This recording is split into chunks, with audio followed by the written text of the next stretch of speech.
In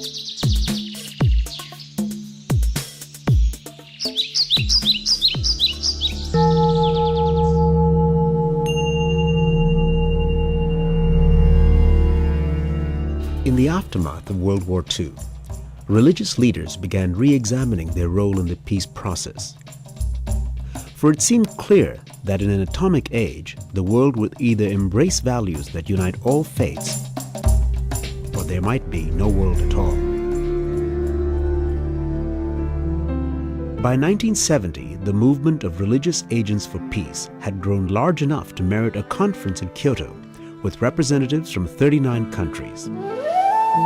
From these assemblies emerged a vision of religions working together as a global family, to share resources and establish in unity an approach to peace that no one religion could do on its own. We have only one request in Religions for Peace. Share your experience with your brothers and sisters so that they too can learn from what you've been able to do. By 2011, Religions for Peace will be at work through affiliates in over 100 nations, the largest agency of religious peacemakers in the world.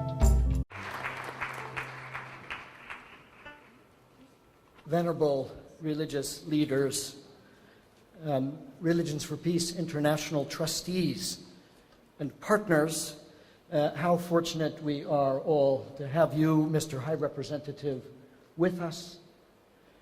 Your leadership is global. We stand with you. We thank you for your words. Father Ayusu, we ask you to convey back to the Holy Father our gratitude for his support and for the support that he is offering to religious believers around the world. And so we appreciate this so deeply. Dear friends, we are, many of us, old friends in this room, and there are also new friends in this room, and this brings us joy.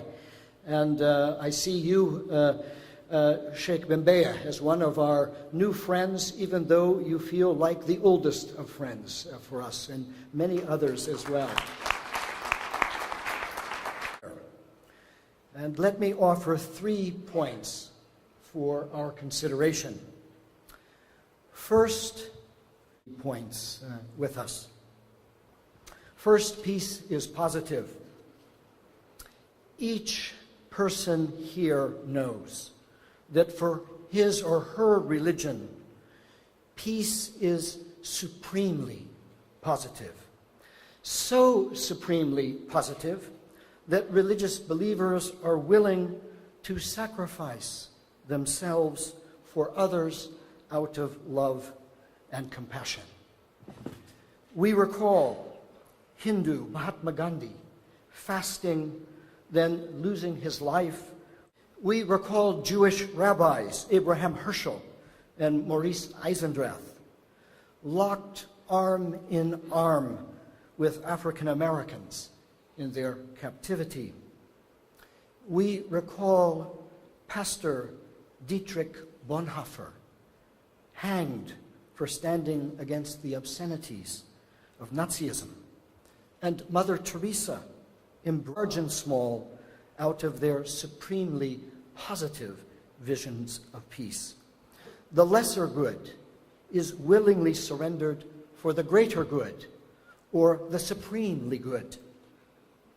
Sometimes this is done at the heart of the Religions for Peace, peace's positive vision of peace, a multi-religious vision express peace, call for common action. It is the light of our shared positive vision of peace that brings into bold relief the bitter contradictions, the searing personal failures, and the deadening social exclusions that so wound our human experience. From our beginning proliferation of arms, including weapons of mass destruction, the chokehold of extreme poverty, mindless assaults on nature, the horror of the perverse misuse of our religions in support of violence and terrorism. These are shared threats to peace. It is both our shared positive vision of peace and the shared threats to peace that bring our different religious communities together for common action in Religions for Peace.